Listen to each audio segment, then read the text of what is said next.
Ladies and gentlemen, welcome to another edition of Let's Talk Music Richmond. My name's Bill McGee. I'm your co-host with this dude over here to my right or left, depending on what your screen looks like. And his name is Charles Mann, and he is the man. And we have a couple of special guests tonight. And we're going to introduce our first special guest, and then we're going to find out more about this brother to see what's his contributions to the history of the music in Richmond has been. I know Melvin Sparks as outstanding guitarist, bass player, and just all around music. And I want to have to get him to tell us a little about his history, because I need to know, first question, when did you and how did you get started in music? Brooklyn Court Elementary School in the Poochie Ross. George Poochie Ross. Yes. We try to highlight the people that you mentioned, and we've been talking a lot about Johnny Payton and Tuscan Jasper, but Poochie Ross is right in there with him, boy. Yes, he is. He was the man. What was your instrument, your first instrument? And I was a hyper kid, you know. I mean, my pop was a straight ahead jazz guy. Okay. You know, he's straight ahead jazz, and that's all I listened to at home. All right. So he was into bebop and Coltrane and all that kind of stuff. So, plus he worked every day. So I'm sure in his mind he was thinking drums, me getting off from work. Man, that's not going to work in the household. So being a jazz man, he suggested sax. All right. Especially since you had Poochie Ross. Yeah, as a teacher. Now, me being a little kid, I looked at that sax and saw all those keys and components and gadgets. I ain't want no part of that. You know So we compromised between the two, and I chose trumpet. All right. So I played trumpet all the way until I got in junior high school. I think in the 7th grade, guys asked me to play in a band. But I think partly because I was young, and partly because I was loud. Yep, Melvin Watson, Chauncey Burnett. All right. I think it was David Wall, Melvin Rose, David Brown. Well, Big Mel Rose. Yeah, Big Mel Rose played trumpet. But Big Mel Rose was a person that everybody around here loved so much. He ended up being a football coach at Virginia Union. And Big Mel was just a wonderful, wonderful brother, man, to so many inner city kids. Yeah, Mel played trombone, and I don't think he stayed with the band, you know, that long, but he was with the beginning of the band. Tyrone Gaines, and the group was called the Soul Kickers. We lived on the corner, and we practiced on the corner at Leo's house at the other end of the street. Oh yeah. Okay. Right down the hill. Right down the hill from your house. Right. We kind of considered ourselves if we were like the KGs all right. We considered ourselves like the little boy band compared to Ujima. You know, we were like, his brother was in the band, like Chauncey was. Chauncey, right? Chauncey, right. Chauncey did end up playing with us, you know, with Brother Love. What Melvin just mentioned is about being at Leo's house. That's where they came out with the quartet 4 Flights High. Exactly. And that was Glenn, Snug, and Charles. Yeah. Oh yeah. And the Donaldson boys. And the Donaldson boys, right. Yeah. And see, all of them were right down at Leo's house on the corner. Eldon Bullock. Leo passed away a couple of years ago. Where did you go to high school, Melvin? I started at Armstrong. All right. Okay, I didn't play in the band at Armstrong. I was intent on playing football. I didn't make it at Armstrong as far as on the football team. I mean, they had a full returning team, the full returning championship team. And 150 guys went out for the team. I'm going to introduce you all Dennis Mallory, who is another famous bass player out of Richmond. And Dennis is, you know what, Charles, the problem I'm having is everybody that we interviewing came out of Church Hill. That's because Church Hill had the best talent in Richmond. Come on, Charles. I'm telling you, man, I think we had 2 people from the West End, Plunkett and Ross Mel. Everybody turned out to be top musicians. That's right, everybody. So there was a lot of music being taught in that part of Richmond, Virginia. This goes back to Lonnie Liston Smith and Ray Smith. Yeah. They lived right there on 26th Street. Right. Okay. So all of these folks are in the same little 3-mile radius All this entertainment came from that area. The music teachers that we're mentioning, Johnny Payton and Poochie Ross, Come on now. were some of the baddest saxophone players that ever came through Richmond, Virginia. That's right. And this music that was shared in Church Hill, well, you know what I'm saying? When you talk about just the musicianship that was shared in Church Hill, that's why we got all y'all on here from Church Hill. Now, before we go back to that, Boo Gates, same thing. Boo Gates, right there too. Saxmo Gates, all them people. But look, before we move on, I'm going to show you how this ties in, see, because I'm being slick. See, when I came to Richmond, they hired me to teach music at John F. Kennedy and Fairfield Court and Woodville, right? And Woodville. And when I became an administrator, my first job in Richmond was at Mosby Middle School. So you see, I'm one of y'all. Now we move on. Initial history. My first question, when did you become involved in music? Where did you start? Right. And what was your instrument? When I saw the Beatles on Ed Sullivan, I was in the 2nd grade. I told my mama I want to be a musician. I want to play guitar. Wow. When I got in the 7th grade, we transferred from Woodville straight to Kennedy when Kennedy was first built. I didn't go to a middle school. Right. I got to Kennedy. Peyton was a band teacher. He started me off on tuba. By then, I was playing guitar, but I had the tune wrong. But by the time I got in the 10th grade, I joined the Marvelous Souls. Charles, you were with Brother Love or Eugene. Oh, yeah. All right. This was 1972 when Superfly came out. Oh, yes. So I joined Marvelous Souls playing lead guitar. I had a Fender Telecaster. I played with them for a year. I left them. Then I joined Devil's Workshop with Melvin Spock. After I graduated from Kennedy, I went to work at DuPont for a year. I left DuPont and came back, and I started playing with Mike Harris and Feedback. So I was at Virginia State playing tuba in the tuba section, state band. Bill McGee was writing chart for us, and he was a hell of a chart writer. Yes, sir. Bill was the man. But anyway, so after I left Mike Harris, I hooked up with my roommate was Billy Gaines, Iron Jaws, Mario Smith, his brother named Frizzell, that son with Casper. Yeah. Mario, Right. We had a Richmond connection down in Virginia State. Iron Jaw was a hell of a trumpet player. Yep. But he was also an awesome piano player. Yes, sir. Yes, sir. And Mario, you know, is Marshall Smith's brother. Billy Gaines is somebody that has a connection to people you know from Richmond that ended up leaving Richmond and became big. Billy and Sarah Gaines became big gospel artists. 700 Club. Oh, I mean, you would see them. They went to Nashville and blew up.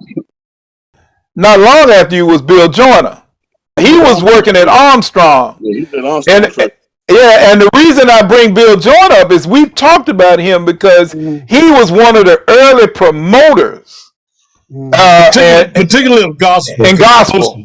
Yeah. Well, Mr. Joyner, a lot of people did not know that was my connection with Bill Joyner, believe it or not.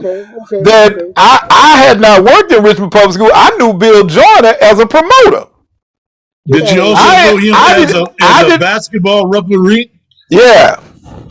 Yeah, I didn't even know he was a principal at the time. And he took Kennedy football team to the state championship twice. Oh, wow. Okay. To the state championship in 72, 73. All right.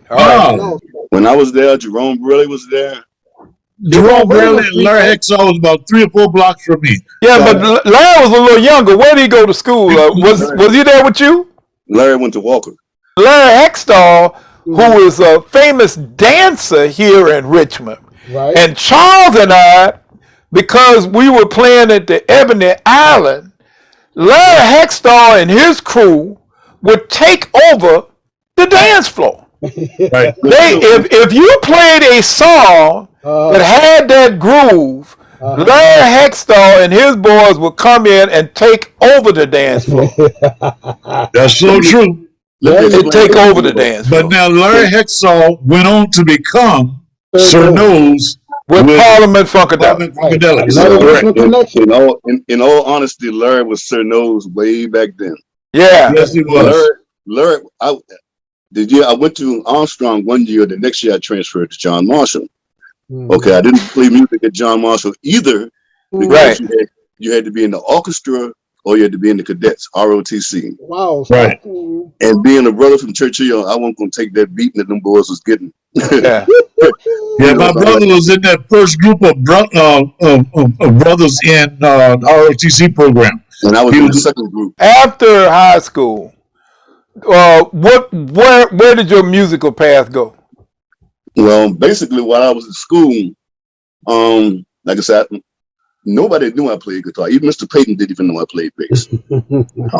And I think I volunteered to play for like a choir thing at the end of the school year or something. Right. And then word got out that I played bass. Immediately, I started getting mistaken for Melvin Sparks, the guitar player. Right. There's a great Melvin. I call him the great Melvin Sparks, who already had, made a name for himself. And so people would walk up to me, yeah, man, we seen your album in the store. And I'm like, but from there, while I was at John Marshall, I started my own band. I was always into different types of music. I wasn't necessarily glued to top 40. What was the name of the band? Psychic. All right. And we were the same guys that met you as Trussell when you were going to Virginia State. That was the original Psychic that consists of myself, Bernie Fields, Gilbert Ingram. Okay. And a couple of more guys out in the neighborhood. When Spark was playing with Psychic, I was playing with Marvelous Souls. This is some good stuff because we jumping from Psychic to Charisma to Chapter 7 to other folk like that, groups that were a little younger than Charles and I. You know, y'all were a little bit behind us, but y'all was kicking it now. Oh yeah. Well, I always thought of us as the little boy bands and the big boy bands. Right. So the second iteration of Yeah, I Psychic. appreciate that, Mel. When you said little boy bands, big boy, I know you really mean young guys and old guys. But I appreciate the reference. Who was Devil's Workshop? It was formerly Zeke and the Soul Sinners. Okay. And then it became Devil's Workshop, and it was run by the drummer. The drummer's name was Purry. One of the singers was a sister we went to school with named Pinky. Yeah, she's a photographer down in Atlanta. Yeah, Ivy on organ. Right. So who were the other players? Percy, that's out there now playing. Percy Minor. Yeah. I think Doc was playing sax. I want Dennis and Melvin to answer this separately. What was the most significant thing that you remember from your career in music? Mr. Ross said, "You're getting paid. You're a professional." And that was pretty much it. Yeah. And that's the truth. But for me, it was Marvelous Souls because we had a horn section, Charles, you knew that. And we gave a show too because we were bringing Marvelous Maxie on. Okay, Marvelous Maxie. Like James Brown. Right. When his show is finished, we bring on the Perfections, the 3-piece singing group. Okay. Burt Lancaster, Terry Black. Okay. Wow. The show with us. Burt Lancaster and George Johnson. George passed away years ago. Right. But tell us who else was in Marvelous Souls. Who were the horn players? Okay, Bubba Ross on trumpet. Okay. Doug Sneed on sax. All right. Oh yeah. From Virginia State called Willie on trombone. Willie Edwards. Yes. And we also had Anthony Ellaby on sax. So we had I remember Anthony Ellaby, right. And Ellaby left. Okay. And share the story with Charles. I started a band called Break of Dawn. It was 3 guitars, a lead singer named Levi Faison, who sung with Casper, and a guy named Papa on drums. We had a keyboard player. And people thought we did songs by Cameo. We went to audition for Charles. Charles, okay, y'all show me something. We did a little routine. Charles, what's your name? I said, Break of Dawn. He said, why Break of Dawn? It's like a new beginning. He said, well, why didn't y'all name yourself New Beginning? Break of Dawn. I had to tell Charles that one day, yeah. That was significant because we did an outside concert at Shimmerada Park. Right. Jam packed with people. All right. That stage up. Made that stage. Oh So yeah. that was one of the highlights of your performing right there. Yes, sir. But right now you still doing some serious highlights because every time you do a gig, you sell out. Yes, sir. Yeah, I got a 12-piece band. I can have a 14-piece now. 3-piece horn section. 3 of the girls called Foxy, Parthenia Wallace. Yeah, when I started the band, I had Romar Freeman as my guitar player. He's playing gospel now. I got Lamont Minifield. Lamont Lamont Minifield Minute. grew up out of Creighton Court together. We learned how to play guitar together. We know that Melvin puts out a new record every week. But Melvin, what's next, baby? What's next? Because you're prolific as far as trying to put some music out there now. Well, actually, Bill, I retired. I had a bunch of music in my mind I wanted to do. And the 3 guys that I've been playing with, the group fell apart. My idea was to roll that music thing that we were doing, because we were getting to the point nobody really wanted to gig anymore, So I'm thinking, okay, studio was our next move. And we were writing some pretty good stuff as a trio. So I'm literally sitting there with this mind full of music that I've been cultivating for a few years. And the creator told me, said, you need to do it. In fact, you better do it. Right. So, well, you've been doing it. Well, brothers, let me just say this to you, and I hate to cut you off. Y'all see that Thomasine's coming in on us, and I wanted to segue between you all and Thomasine Johnson. All right, that's good. Okay. So we got Dennis Mallory up top, and we got Melvin Spot, both of them bass players, and they were talking about some of the groups that they played in. But we're going to actually say goodbye to them. And we're going to give you the rest of this time because we want to talk about your history in the music business. But look, we're trying to sign off of this thing, man. We're going to be another. I'm just listening. I know, but Thomasine, you got some stuff to share with us. And Charles has been on me about having some of the ladies from Richmond come on here and talk. Okay. God bless you, brothers, man. Thank you. Yes, all right. I'm out. Yeah, y'all. All right. Now, Charles, we gonna get one of the queens of Richmond on here, and we gonna find out how she got started and where she got started, and Thomasine Johnson. Yes, sir. How you doing, beautiful? I'm blessed. How about you? You look like you're blessed too. You too, Charles. We're doing this program trying to bring in some musicians and the talent and all the people from that time period of 1960, 1970, 1980, and beyond in the music scene in Richmond, Virginia. Well, I have the honor of introducing one of the queens of Richmond music scene, somebody who is seriously well known throughout the music scene, and that is the wonderful Thomasine Johnson. And when you're talking about a singer, and Richmond has a whole lot of musicians, and we've had some great female singers come out of here, but not probably as many as you would think, considering all the number of bands. Mm-hmm. So for that reason, Thomasine stands out. And we're going to get her to do what we do with everybody on Let's Talk Music Richmond, and get her to tell us how she got started singing and singing music in Richmond. Thomasine, welcome to the show. Where did you first start doing music? Thank you for having me. I started in church. In church? In the West End, yeah. As most people do, young people do, they start in church and they want to sing. That's right.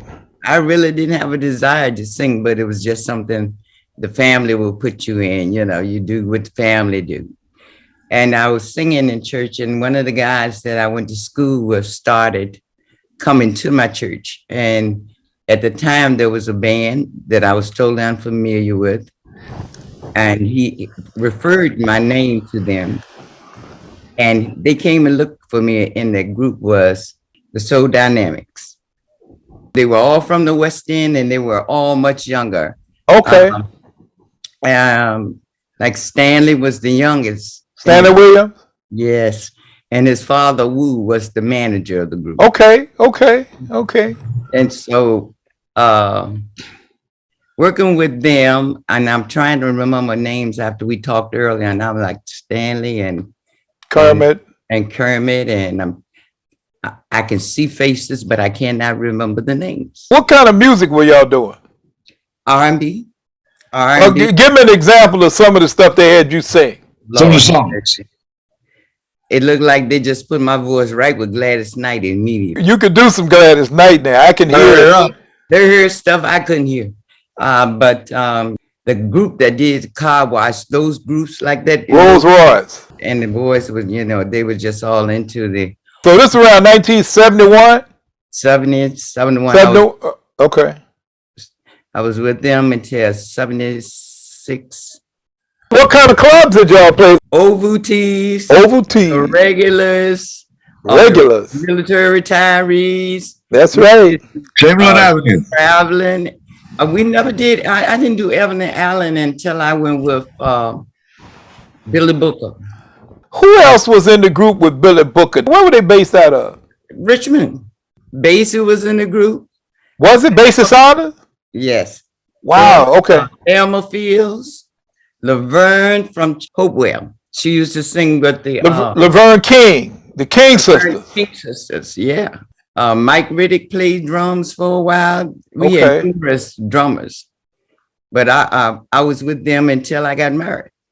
So where did I first meet you? You recall? I do recall. I was a paralegal for a lawyer. She was working for a law firm. She was working for a law firm. Lawyer had his office set up on North Avenue. Brooklyn Park. Yeah. And that's where we first met. Yes. I did not know you were the same Thomasine that was singing with the band at the time. I thought you was a different person. I said, you remind me of this girl that sang with this band I saw. That was the one thing about Billy's group, Joy, that was different from all the other groups pretty much at that time in the early 70s, mid 70s in Richmond, was that they had those three girls fronting. We used to sing a lot down in Petersburg at the Mousetrap. At the Mousetrap. Y'all used to do a lot of the private things too in the back. You know what I'm saying? Where the Mousetrap, where people would rent it. And I remember Billy, a lot of people just didn't know Billy was a real hustling cat. Yeah, he passed away, right? And 10, 15 years ago. Yeah. Billy and I used to talk, and I like Billy. He was a nice guy. Name some of the other people you have been closely associated with musically here in the Richmond area.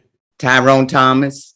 I was with little Tommy for about almost 5 years too. Okay. And Carlton was working with us. I was working with him when he was with little Tommy. You know what Carlton I'm talking about, Robert. The last group I worked with was Cats. All right. They're working with Clement Burnett, Debbie Henry, right? And Steve Pryor. Yeah, working with those guys, it looked like I had a cycle with groups.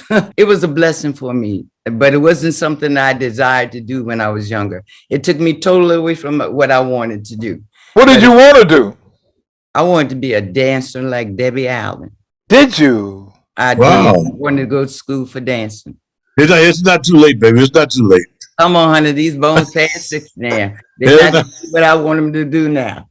But yeah, it was a blessing though. I mean, I looked at my journey in singing as a blessing because we can go places we want to go. It might not be where God wants us to go. That's right. That's right. That's right.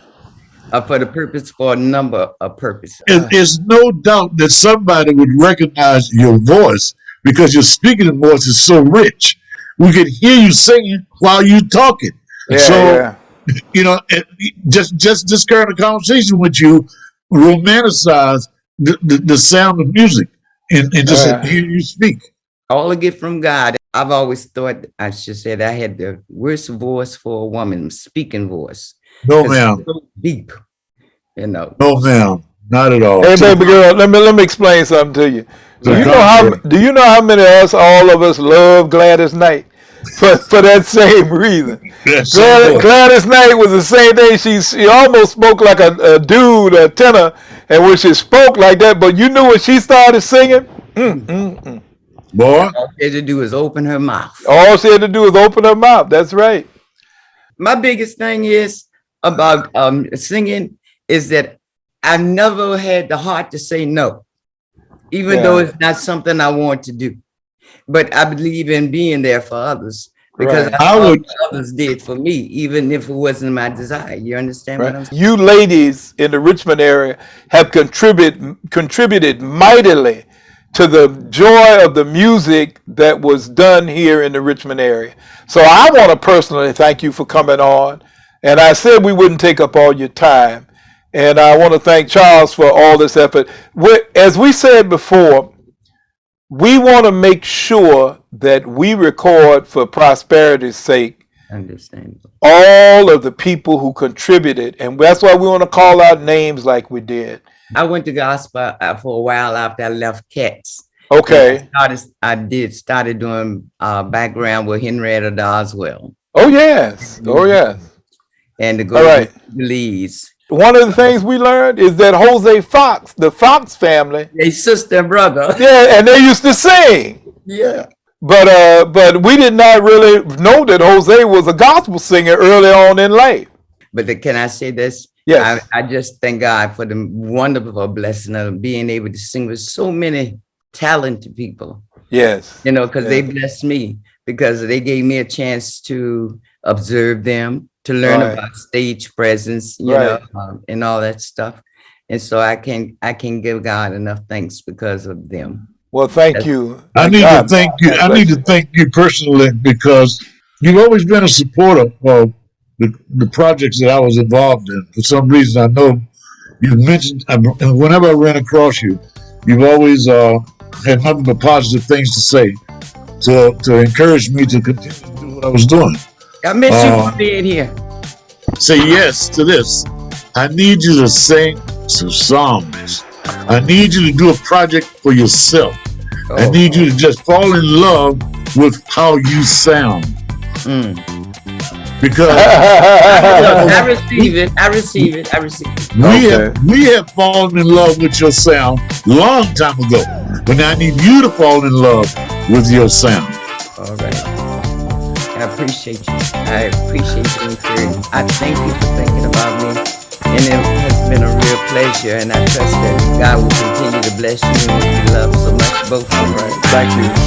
God bless. I love you.